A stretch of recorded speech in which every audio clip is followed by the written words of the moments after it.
When we think of dinosaurs, we tend to think of bones, giant skeletons mounted in museums.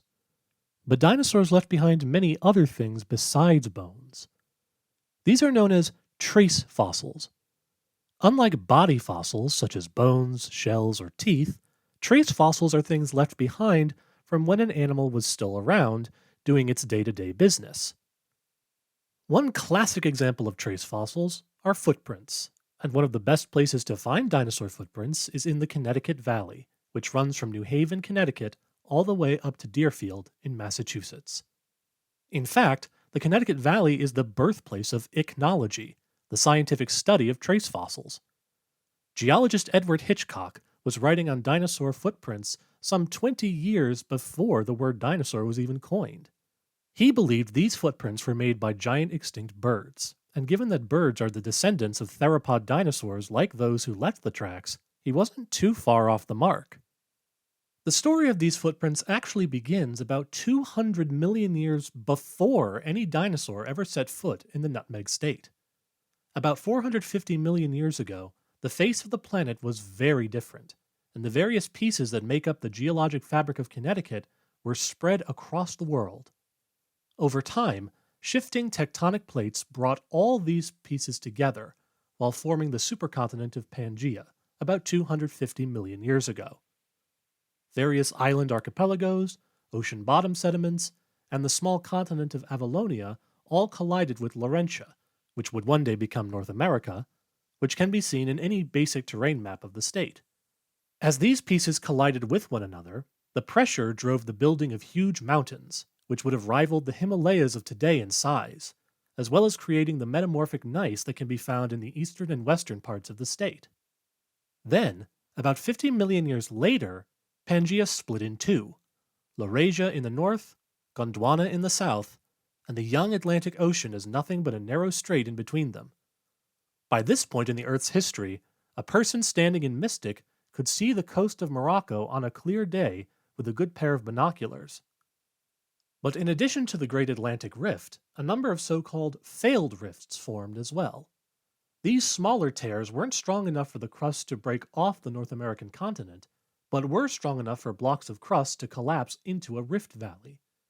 This is how the Connecticut Valley came to be, not as a result of the Connecticut River, which wouldn't start flowing for another 200 million years. And so the stage was set, tall mountains in the east and west, and a valley in between them. This is the perfect setting for preserving footprints. Rain and wind erode sediments from the mountains, and gravity brings them down into the valley. Perennial lakes and flood playas form from heavy rainfall, creating muddy shores where animals left their tracks. Thanks to a monsoonal climate, with alternating wet and dry seasons, these footprints were allowed to dry and harden as these bodies of water evaporated in the dry season. They would then return in the wet season, burying the footprints with new sand and new mud. As more and more of the layers of sand and mud were deposited, the pressure caused the formation of sandstone. This alternating of wet and dry seasons can be seen in the ripple marks, mud cracks, and even raindrop impressions that can be found in the Central Valley. The Central Valley covers a span of time from the late Triassic to early Jurassic periods, and there are drastic differences between the fossils we see in the two time periods. The only Triassic dinosaur footprints we see are these small three-toed tracks left by small carnivorous dinosaurs similar to Coelophysis. Apart from that, we see some fragmentary body fossils from giant amphibians like Metoposaurus and relatives of crocodiles such as Herpetosuchus and Atasaurus. But after the Triassic, these animals disappear, replaced by a greater number of dinosaur tracks, including small plant eaters, predators over 20 feet long, and massive herbivores weighing 4 tons. Non-dinosaurs from this time are much smaller, with things like the squirrel-sized crocodilomorph Stegomosuchus and tracks from mammaliaforms like Oligokyphus. This difference in the animal life is the result of a mass extinction at the end of the Triassic period. While the exact cause of this extinction is unknown, it has been hypothesized that catastrophic volcanic activity led to global climate change. Many of the giant amphibians and crocodilomorphs that dominated in the late Triassic period died out. A drying climate resulted in fewer places for the amphibians to lay their eggs, and giant crocodilomorphs fell victim to dwindling food sources. Meanwhile, the smaller, more adaptable dinosaurs took the opportunity to diversify and grow into new shapes and sizes, setting the stage for their global takeover for the rest of the Mesozoic era. Evidence of this volcanic activity can still be seen in the Central Valley.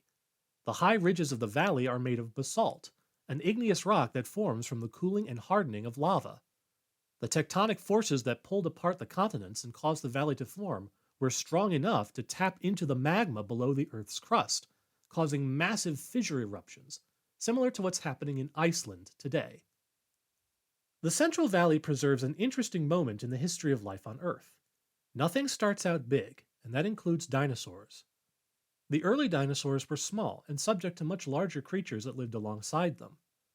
But as the Triassic Jurassic extinction wiped out most of this competition, dinosaurs were able to evolve into new forms that would go on to become some of the largest, most spectacular creatures in the history of life. Our own mammalian ancestors were shaped by the evolution of dinosaurs, and we owe our existence to these distant events, preserved in the sandstones and shales of the Connecticut Valley.